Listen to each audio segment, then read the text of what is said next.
मैयत का खाना कैसा है। जो 10वां, 30वां, 20वां, 40वें पर जो दावत की जाती है और इनवाइट करके लोगों को बुलाकर खिलाया जाता है, इसका खिलाना जायज़ है या नाजायज़ है, क्या है। आला हज़रत रहमतुल्लाह अलैह ने इसके बारे में क्या लिखा है ये मैं आपको बता देता हूं, क्योंकि लोग बहुत ज़्यादा कन्फ्यूज़न में हैं और इतना तूफ़ान मचा रखा है जिसका कोई हिसाब नहीं है। मतलब ये है कि आज मेरे पास एक भाई का फ़ोन आया, उसने कहा कि मेरे घर पर 40वें की फातहा है। अब हमारे यहाँ उसूल ये है कि पूरे महल्ले की दावत की जाती है, लेकिन हज़रत मेरे पास इतना बजट, इतना पैसा नहीं है कि मैं अपने महल्ले वालों को दावत खिला सकूं, तो मैं क्या करूं। अगर नहीं खिलाऊंगा तो क्या गुनाहगार रहूंगा। ऐसे भी लोग भोले भाले पाए जाते जो तसव्वुर करते हैं अगर मैंने बाप के मरने पर अगर गांव वाले महल्ले वालों को दावत नहीं खिलाई तो अब्बा जन्नत में नहीं जाएंगे, या अब्बा को सवाब नहीं मिलेगा। तो एक साइकोलॉजी, एक जहन लोगों का ऐसा भी बना हुआ है। लेकिन मैं आपको बता दूं, जो आजकल फातहा खानी तीजे के मौके पर या 10वें के मौके पर जो दावतें की जाती हैं, उसकी कई वजह बन चुकी हैं। एक वजह यह भी होती है, अगर अल्लाह ताला ने दौलत दी है तो बहुत से दिखावे के लिए भी करते हैं। देखिए, हमने अपने अब्बा के 10वें पे इतना बड़ा खाना किया, तीजे में इतना बड़ा खाना किया, तीजे में हमने 5 पतीले, 10 पतीले, 50 पतीले बिरयानी के बांट दिए लोगों को, और हम 40वें में इतना खर्च करेंगे, इतना होगा। तो कुछ लोग दिखावे के लिए करते हैं, कुछ ऐसे हैं कि बाप दादा करते आए तो हम भी करेंगे, हमारे बाप दादा ने खिलाया हम भी खिलाएंगे। कुछ ऐसे कि इसका मैंने खाया तो मैं इसको खिलाऊंगा। कुछ ऐसे हैं कि जो मजबूरन किया करते हैं, जिनके पास बजट नहीं होता है, पैसा नहीं होता, और वो कर्ज लेकर भी आते हैं। तो आप ये याद रखिए, इस तरह कर्ज लाकर दावत खिलाना और वो भी फातहा खानी के मौके पर, बिल्कुल गुनाहगार आप रहेंगे, जायज नहीं है। आला हजरत रहमतुल्लाह अलैह से जब सवाल किया गया इस दावत के बारे में तो आपने फरमाया, क्या कहते हो दावत। बोले ऐसे मौके पर कि गम का मामला है और ऐसे मौके पर दावत करना बिदअत सय्यिआ है, बुरी बिदअत है। और गम के मौके पर दावत नहीं, दावत खुशी के मौके पर होती है। लेकिन मैं खुद आपको बता दूं, मैंने खुद देखा कई जगह। एक जगह हम प्रोग्राम में गए थे, पूरा गांव चूल्हा नोत। चूल्हा नोत समझते हैं, मतलब यह है कि बच्चा, औरतें, आदमी, टोटल पूरा गांव दावत खा के जा रहा, उड़द चावल बने हुए धमाके से, और चल रहा है। अब देखें, इंडिया के अंदर अलग अलग कैटेगरी पाई जाती हैं खाने की भी, क्योंकि कहीं पर गोश्त मांडा भी खिलाया जाता है, कहीं पर बिरयानी खिलाई जाती है, कहीं पर उड़द चावल खिलाए जाते हैं, कहीं पर कुछ और, मतलब अलग अलग तरीके के खाने भी खिलाए जाते हैं। लेकिन ये दावत करके खिलाना ये बिल्कुल गैर शरई चीज है, शरीयत इस बात की इजाजत नहीं देती है। लेकिन आजकल ये माहौल और एक रिवाज बनता चला जा रहा है और इसे लोग बहुत ज्यादा फरोग दे रहे हैं। और कुछ नौजवान तो ऐसे भी हैं जो मोहल्ले में चौराहे पे खड़े होकर कहते हैं कि बड़े अब्बा टपकेंगे तो चोखड़ात की बिरयानी नहीं छोड़नी है, बिरयानी जरूर खानी है। मतलब पहले ही से कसमें खा रखी है कि फला मरेगा बिरयानी खाऊंगा, इसकी खाऊंगा, उसकी खाऊंगा। इस तरह से मजाक भी लोग किया करते हैं, तो ये बिल्कुल गलत है, ऐसा नहीं करना चाहिए। तीजे की बिरयानी वो लोग खाएं जो गरीब हैं, जो गुर्बत कल्लास के मारे हुए हैं। आप सवाल करेंगे हजरत आज तो कोई अपने आप को गरीब मानते ही नहीं है, तो मैं कहता हूं कि इस तरह दावत ना की जाए। अगर आपके गांव महल्ले में कोई अपने आप को फकीर या गरीब ही नहीं मानता है तो आप किसको खिलाएं। तो आपके महल्ले या आपके गांव या आपके रिश्तेदारी में जरूर कोई ऐसी बेवा औरत होगी जिसके घर में कोई बड़ा नहीं है, जिसके घर का चूल्हा जलाने वाला नहीं है। अगर तू 1 कुंटल चावल की बिरयानी पूरे गांव वालों को खिलाता है तो वो मत खिला। वो 1 कुंटल चावल अपने बाप के साले सवाब के लिए या अपनी मां के साले सवाब के लिए उठाकर उस बेवा के घर पहुंचा दे जिसके घर कोई करने वाला नहीं, जो बड़ी मुश्किल से अपने घर का चूल्हा जलाती है और अपने बच्चों का पेट पाला करती है।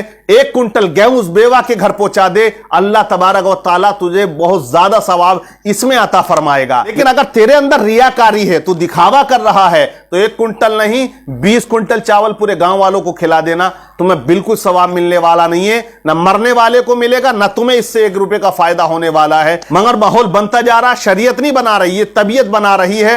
लोग इसे ज्यादा इन्वॉल्व कर रहे हैं। पहले हमने देखा तीजे में खिला दिया करते थे, अब तो 40वें में भी चने पड़े जाते हैं और खाना खूब चलता है। अलग अलग इलाकों में अलग अलग माहौल भी है, कहीं तीजे में खिलाते हैं, कहीं 10वें में खिलाते हैं और कहीं कहीं पर 40वें में खिलाया जाता है। तो ये फजूल खर्ची है, इससे मरने वाले को कोई सवाब नहीं मिलता।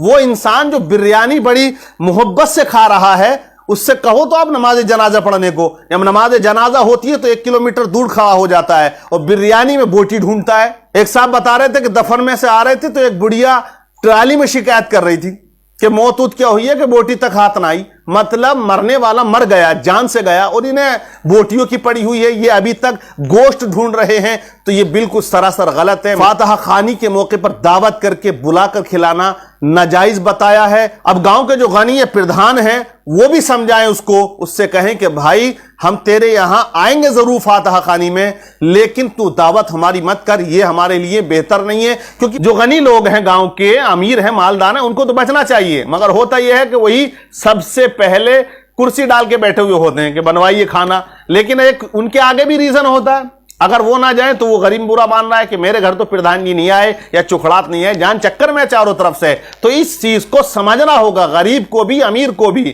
اگر آپ امیر ہیں، اللہ نے دولت دی ہے، تو آپ پورے گاؤں کو انوائٹ نہ کریں، فاتحہ خوانی کا موقع ہے، آپ جو ہے کچھ اور مدرسہ مسجد یا کسی غریب کے لیے ہیلپ کر دیں، یا کسی کو آپ اتنا اناج دے دیں، چاول دے دیں، اتنا تیل دے دیں، جس سے ایک بیوہ جو اپنے گھر کا چولہا مشکل سے جلاتی ہے اس کو فائدہ ہو جائے۔ بہرحال یہ اسلام آپ کو اجازت دیتا ہے، لیکن یہ دعوت کر کے کھلانا یہ غلط ہے۔ اب رہی امام صاحب کی بات، امام صاحب کیا کریں؟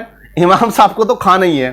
اگر امام صاحب فاتحہ کا کھانا نہیں کھائیں تو وہ گھر والا یہ سمجھتا ہے میرے ابا جنت کے دروازے پر رک رہیں گے، جب تک امام کھانا نہیں کھائے گا جب تک ابا بھی جنت میں نہیں جائیں گے۔ تو اس لیے امام کو تو وہ فرض عین سمجھتے ہیں کھلانا، صرف فاتحہ خوانی کا کھانا کھلانا فرض سمجھتے ہیں، ولیمے کا یا شادیوں کا کھانا کھلانا واجب یا فرض نہیں سمجھتے۔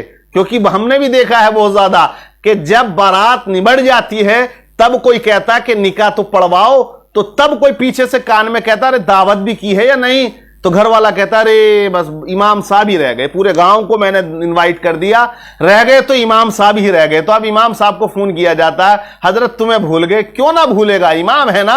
اگر ابھی ابا مر گئے ہوتے یا اماں مر گئی ہوتی تو سب سے پہلے بریانی کی پلیٹ بالکل امام صاحب کے گھونٹوں کے قریب رکھ دیتے ہیں کہ امام جب تک نہ دیکھے بریانی تب تک تو ابا کو ثواب ہی نہ ملے گا۔ تو سب سے زیادہ کھانا مولویوں کو کھلایا جاتا ہے۔ اب مولوی اگر بچنا چاہے، کچھ امام ایسے ماشاءاللہ ہیں جو یہ چاہتے ہیں کہ میت کا ہم کھانا نہ کھائیں، تو بس امامت چند دنوں کی ہے، پھر بولے انہیں نکالو، یہ تو ہمارے گھر کا کھانا تک نہیں کھا رہے ہیں۔ حالانکہ وہ ریزن نہیں سمجھتے ہیں کہ وہ بچنا کیا چاہتے ہیں۔ اعلیٰ حضرت رحمت اللہ علیہ لکھتے ہیں میت کا کھانا دل کو مردہ کیا کرتا ہے۔ مطلب یہ ہے کہ جس کھانے پر فقراء اور غریبوں کا حق ہے وہ امیر کھائے گا تو دل سیاہ نہیں ہوگا، تو اور کیا ہوگا، وہ حق کھا رہا ہے نا۔ تو ہمیں ایسا نہیں کرنا چاہیے، امیروں کو بچنا چاہیے، اور یہ جو ماحول کریٹ ہو چکا ہے اسے ختم کرنا چاہیے۔ غریب کہاں سے لائے؟ شادیوں میں پہلی طوفان بدتمیزی چل رہی ہے، اتنے کھانے چل رہے ہیں، اتنے ڈرامے ہو رہے ہیں، اب مرنے پر بھی لوگ نہ چھوڑ رہے، تو کہیں تو چھوڑنا پڑے گا میرے بھائی۔ کم سے کم جیتے جی تو بہت دعوتیں کھا رہے ہو، مرنے کے بعد تو کم سے کم پیچھا چھوڑ دو، کیونکہ آج کل مرنا بھی بھاری پڑ گیا ہے۔ کوئی انتقال کر جائے 1000 روپے میں ہاتھ نکل جاتا ہے، کہاں سے لائے غریب آدمی جو بڑی مشکل سے اپنے گھر کا چولہا جلاتا ہے؟ تو یہ میت کے موقع پر دعوت کرنا یہ بالکل جائز نہیں ہے، اس کا بالکل بائیکاٹ سبھی کو کرنا چاہیے، امیر کو غریب کو سب کو کرنا چاہیے۔ ہاں اگر غریبوں کے لیے کھانا بنا رہے ہو، کہیں بستی ایسی ہے غریبوں کی ہے وہاں تقسیم کر دو، گھر نہیں آ رہا، اس میں آپ کو زیادہ ثواب ملے گا۔ ایک بات کا اور خاص خیال رکھیں، ابا زندہ تھے تو کبھی ایک انار کا دانہ لا کر نہیں دیا، اور ابا کا انتقال ہو گیا تو فاتحہ خوانی میں مارکیٹ کے سارے فروٹ رکھے ہوئے ہوتے ہیں۔ تو یہ بھی آپ سوچیں، اگر آپ کو اپنے ماں باپ کی خدمت کرنی ہے تو جیتے جی کریں، انہیں کھلائیں پلائیں، اس میں آپ کو زیادہ ثواب ملے گا۔ اب جب انتقال ہو گیا کبھی باپ سے پوچھا نہیں سیب کھائیں گے یا انگور کھائیں گے، نہیں، لیکن فاتحہ خوانی میں دکھاوے کے طور پر آپ ہزاروں روپے کے فروٹ رکھ دیتے ہو، ان سے کوئی فائدہ ہونے والا نہیں ہے، نہ مرنے والے کو نہ آپ کی ذات کو۔ نام تو ہو سکتا ہے دنیا میں، لیکن اللہ کے یہاں اس عمل کا کوئی آپ کو ثواب نہیں ملے گا۔ اللہ تبارک و تعالی ہم سبوں کو عمل کی توفیق عطا فرمائے اور تمام خرافاتوں سے بچنے کی توفیق عطا فرمائے۔